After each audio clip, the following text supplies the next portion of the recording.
கர்த்தருடைய பரிசுத்த நாமத்திற்கு மகிமை உண்டாவதாக. இந்த காலை வேளையிலே தொடர்ந்து தேவனுடைய வார்த்தையை தியானிக்க கர்த்தர் நமக்கு கிருபை பாராட்டுவாராக. நாம் ஒரு ஆவிக்குரிய யுத்தத்திலே நிற்கிறோம். Christian life is a battle field. கிறிஸ்துவ வாழ்க்கை என்பது ஒரு யுத்த களம். அந்த யுத்த களத்திலே நாம் நின்று நாம் ஜெயம் பெறுவர்களாய் காண வேண்டும். இந்த வாரம் முழுவதும் வேதத்திலே உள்ள சில சகோதரிகள் எப்படி யுத்த களத்திலே நின்று அவர்கள் பயன்படுத்தின ஆயுதங்களினால் சத்ருவை வென்றார்கள் என்று சொல்லி நாம் தியானிக்க கர்த்தர் கிருபை பாராட்டுவாராக. தியானத்துக்குரிய ஒரு வார்த்தை லூக்கா சுவிசேஷம் 11ஆம் அதிகாரம் 21-22. ஆயுதம் தரித்த பலவான் தன் அரண்மனையை காக்கிற போது அவனுடைய பொருள் பத்திரப்பட்டிருக்கும். அவனிலும் அதிக பலவான் வந்து அவனை மேற்கொள்வானே ஆகில் அவன் நம்பி இருந்த சகல ஆயுத வர்க்கத்தையும் பறித்து கொண்டு அவன் கொள்ளை பொருளை பங்கிடுவான். இன்றைக்கு பேங்க், மற்ற ஜுவல்லரி ஷாப்ஸ், நிறைய பெரிய பெரிய மெட்ரோபாலிட்டன் கம்பெனிஸ் இதிலெல்லாம் பார்க்கும்போது செக்யூரிட்டிஸ் நிற்பார்கள். அவர்கள் கையிலே ஒரு பெரிய கன் இருக்கும், அவருடைய பெல்ட்டிலே ஒரு சின்ன கத்தி இருக்கும். அது ஒரு போலியான ஒரு கத்தியாக இருந்தாலும் ஒரு கத்தி என்ற அடையாளத்தோடு இருக்கும். அவர்கள் அப்படிப்பட்ட ஒரு ஆயுதத்தை தரித்து கொண்டு அங்குள்ள பொருட்களை பாதுகாக்கிறவர்களாய் காணப்படுவார்கள். ஆனால் அதிலும் அதிகமான ஒரு ஆயுதம் தரித்தவன் அவனை மேற்கொள்ள வந்து இவனுக்குரிய ஆயுதம் ஒன்றுமில்லாமல் போகுமானால் அந்த கொள்ளை பொருளை அவன் பங்கிட்டுக் கொள்வான். கர்த்தருக்கு ஸ்தோத்திரம். ஃபார் எக்ஸாம்பிள், பேங்க்ல ஒரு சாதாரண செக்யூரிட்டி நல்ல ஒரு கன்னோடும் நல்ல ஒரு கத்தியோடும் நிற்கிறார் என்று வைத்துக் கொள்ளுங்கள். ஒரு டெரரிஸ்ட், ஒரு தீவிரவாதி அதற்குள்ளே நுழையும் போது அவனிலும் பலவானாக இருக்கிறபடினால் அவன் பாதுகாத்து வைத்திருந்த அந்த கொள்ளை பொருளை அவன் எடுத்து பங்கிடுவான். அதனால் நம்முடைய வாழ்க்கையிலே கூட நாம் சாதாரணமாக இருக்கக்கூடாது. நம்மை தாக்க பிசாசானவன் பல ரூபத்திலே கடந்து வருவான். ஏன் நம் வீட்டாரே நமக்கு சத்துருக்களாய் மாறுவார்கள். நாம் யாருக்கு நன்மை செய்தோமோ அவர்கள் மூலமாய் சத்துருடைய போராட்டம் நமக்கு அதிகமாய் இருக்கும். நாம் யாரை அதிகமாய் நேசிக்கிறோமோ அவர்கள் மூலமாய் சத்துருடைய போராட்டம் நமக்கு அதிகம் கடந்து வரும். நாம் சொல்லாத ஒரு வார்த்தையை சொன்னேன் என்று சொல்லி சத்ருவானவன் நமக்கு விரோதமாய் எழும்புவான். ஆனாலும் அப்பொழுது நமக்கு ஒரு விசேஷித்த ஆயுதம், நம்மை தாக்குகிறவனை காட்டிலும் நமக்கு ஒரு விசேஷித்த ஆயுதம் இருந்தால் மாத்திரம்தான் நம்முடைய பொருட்களை நாம் பாதுகாக்க முடியும். இதைதான் 1 கொரிந்தியர் 10:4 நாம் வாசிக்கிறோம். நாங்கள் மாம்சத்தில் நடக்கிறவர்களாய் இருந்தால் மாம்சத்தின்படி போர் செய்கிறவர்களாய் இருக்கும். எங்களுடைய போராயுதங்கள் மாம்சத்துக்கு ஏற்றவர்களாய் இராமல் அரண்களை நிர்மூலமாக்குகிறதற்கு தேவ பலன் உள்ளவைகளாய் இருக்கிறது. அரண்களை நிர்மூலமாக்குகிறதற்கு தேவ பலனாய் இருக்கிறது. நம்முடைய ஆயுதங்கள் மாம்சத்துக்கு ஏற்றவைகள் அல்ல. நமக்கு விரோதமாய் எழும்புகிற அரண்களை நிர்மூலமாக்கக்கூடிய தேவ பலனாய் இருக்கிறது. ஏனென்றால் நம்முடைய யுத்தம் மாம்சத்தோடும் இரத்தத்தோடும் அல்ல, துரைத்தனங்களோடும் அந்தகாரங்களோடும் இருக்கிறது என்று எபேசியர் 6:10 வாசிக்கிறோம். கடைசியாக என் சகோதரரே, கர்த்தரில் உடைய சத்துவத்தின் வல்லமையிலும் பலப்படுங்கள். நீங்கள் பிசாசின் தந்திரங்களோடு எதிர்த்து நிற்க திராணி உள்ளவர்கள் ஆக்கும்படி தேவனுடைய சர்வாயுத வர்க்கத்தை தரித்துக் கொள்ளுங்கள். ஏனெனில் மாம்சத்தோடும் இரத்தத்தோடும் அல்ல, துரைத்தனங்களோடும் அதிகாரிகளோடும் இப்பிரபஞ்சத்தின் அந்தகார லோகாதிபதிகளோடும் வானமண்டலங்களில் கிரியை செய்கிற பொல்லாத ஆவிகளின் சேனைகளோடு நமக்கு போராட்டம் உண்டு.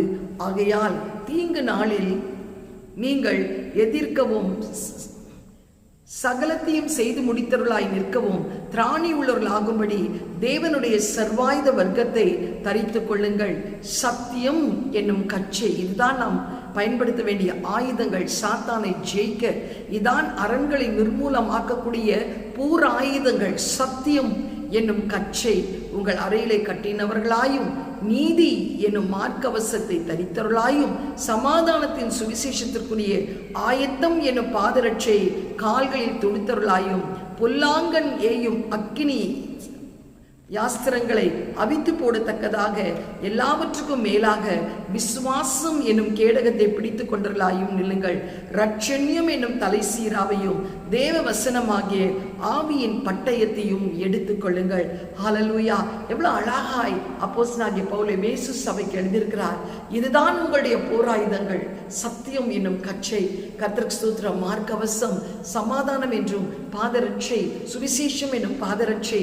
இவைகளெல்லாம் நாம் எடுத்துக்கொள்ளும் போது அந்த பிசாசை, நமக்கு எதிராக இருக்கிற பலவானை நாம் எளிதிலே ஜெயிக்க முடியும். நமக்கு ஆண்டவர் 5 விதமான போராயுதங்களை கர்த்தர் கொடுத்திருக்கிறார். அது என்ன தெரியுமா? இயேசுவின் நாமம், இயேசுவின் ரத்தம், வசனம், கர்த்தருக்கு ஸ்தோத்திரம், அபிஷேகம், அதிகாரத்தை கர்த்தர் கொடுத்திருக்கிறார். என்னெல்லாம் கொடுத்திருக்கிறார்? இயேசுவின் நாமம், இயேசுவின் ரத்தம், அபிஷேகம், வசனம், அதிகாரம். இதைதான் வேதம் சொல்கிறது. இதோ சத்ருடைய, லூக்கா 18:19, சத்ருடைய சகல வல்லமை மேற்கொள்ளக்கூடிய அதிகாரத்தை உன்னிடத்திலே கொடுத்திருக்கிறேன், ஒன்றும் உன்னை சேதப்படுத்த மாட்டாது. சங்கீதம் 91:13 வாசிக்கும் போது, சிங்கத்தின் மேலும் விரியன் பாம்பின் மேல் நடந்து பால சிங்கத்தையும் வலு சர்ப்பத்தையும் மிதித்து போடுவாய். ரோமர் 16 கடைசி வசனத்திலே, சமாதானத்தின் தேவன் தாமே சாத்தானை உன் காலின் கீழே மிதித்து போடுவாய். ஒரு வழியாய் வருகிற சத்ரு உனக்குள்ளே இந்த போராயுதங்கள் இருக்கிறதை பார்க்கும்போது 7 வழியாய் ஓடுவான். நீ எதிர்த்து நிற்க வேண்டும் சத்ருவுக்கு இந்த போராயுதங்களோடு. அப்பொழுது அவன் உன்னை விட்டு ஓடியே போவான். இந்த வாரம் முழுவதும் பெண்கள் எப்படி போராயுதங்களை பயன்படுத்தி அவளுடைய வாழ்க்கையிலே ஒரு பெரிய ஜெயத்தை தேசத்திற்கும் தங்களுடைய குடும்பத்திற்கும் கொண்டு வந்தார்கள் என்று சொல்லி 6 ஸ்திரீகளை குறித்து நாம் பார்க்க கர்த்தர் கிருபை செய்வாராக. கர்த்தருக்கு ஸ்தோத்திரம் உண்டாவதாக. இந்த நாளிலே கூட நாம் பார்க்க போகிற ஸ்திரீகள் யாக்கே, மோசேயின் மனைவி சிபோராள், கர்த்தருக்கு ஸ்தோத்திரம் உண்டாவதாக.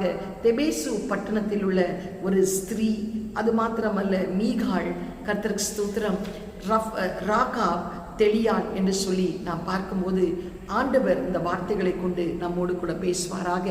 எப்படிப்பட்ட போராட்டத்தில் நின்றாலும், உனக்கு விரோதமாய் ஒரு பெரிய பலவான் உன் வாழ்க்கையில் எழும்பினாலும், அவனை காட்டிலும் ஒரு பெரிய போராயுதம் உன்னிடத்தில் உண்டு. அந்த போராயுதத்தை நீ பயன்படுத்தும் போது எதை குறித்தும் பயப்படாதே. இயேசுவின் நாமம் என்ற போராயுதம், இயேசுவின் ரத்தம் என்ற போராயுதம், வசனம் என்ற போராயுதம், அபிஷேகம் என்ற சர்வாயுத வர்க்கம், அதிகாரம் என்ற போராயுதத்தை வைத்து நீ போராடும் போது அந்த பலவான் உன்னை மேற்கொள்ளாதபடி கர்த்தர் உன்னை கடாட்சி தருவார். எந்த சத்துருடைய வல்லமை குறித்து பயப்படாதே. அவன் உன் காலின் கீழே சாம்பலாக்கும்படி கர்த்தர் கிரியை செய்வார். கண்களை மூடி செபிப்போமா? எங்களை அதிகமாய் நேசிக்கிற நல்ல தகப்பனே, இந்த காலை வழியிலும் ஆண்டவரே, பல்லவானை நாங்கள் முந்தி கட்டினால் ஒழிய ஆண்டவரே கர்த்தாவே, நாங்கள் ஏசப்பாய்கள் பொருட்களை பத்திரமாய் பாதுகாக்க முடியாது ராஜா. ஆண்டவரை அவனை கட்டி எங்களுடைய ஆயுதத்தை ஆண்டவரையை நாங்கள் பயன்படுத்தும் போது எங்களுடைய பொருட்கள் பத்திரப்படுத்தப்படும் என்று நாங்கள் வாசிக்கிறோமே. இந்த காலை வேளையிலும் கூட கர்த்தாவே, எப்படிப்பட்ட சத்துருடைய போராட்டங்கள் மத்தியிலே நாங்கள் கடந்து வந்தாலும் அதை ஜெயிக்கக்கூடிய தேவனுடைய அரண்களை நிர்மூலமாக்கக்கூடிய போராயுதங்கள் எங்களிடத்தில் நீர் கொடுத்திருக்கிறீராப்பா. சத்துருடைய சகல வல்லமை மேற்கொள்ளக்கூடிய அதிகாரத்தை கொடுத்திருக்கிறீர். சமாதானத்தின் தேவன் தாமே சாத்தானை எங்கள் காலின் கீழே மிதிக்கக்கூடிய கிருபை கொடுத்திருக்கிறீர் அப்பா. அது மாத்திரமல்ல ஆண்டவரை, சிங்கத்தின் மேலும் விரியன் பாம்பின் மேல் நடந்து பால சிங்கத்தையும் வலு சர்ப்பத்தையும் மிதிக்கக்கூடிய ஒரு அபிஷேகத்தை எங்களுக்கு தந்திருக்கிறீர். நாங்கள் எதிர்த்து நிற்கும் போது பிசாசானவன் எங்களை விட்டு ஓடியே போவதற்காய் ஸ்தோத்திரம். இந்த ஆயுதங்கள் எங்களுக்குள்ளே இருக்கும்போது ஒரு வழியாய் வருகிற சத்துரு 7 வழியாய் ஓடுகிறதற்காய் உமக்கு ஸ்தோத்திர ராஜா. இந்த போராயுதங்களை பயன்படுத்தி ஆண்டவரை ஜெயத்தை எடுத்த பெண்களைப் போல் எங்களுடைய வாழ்க்கையிலும் இந்த போராயுதங்களை நாங்கள் பயன்படுத்த உதவி செய்யும். இயேசுவின் மூலம் நல்ல பிதாவே, ஆமேன். God bless you. Have a blessed day. Amen.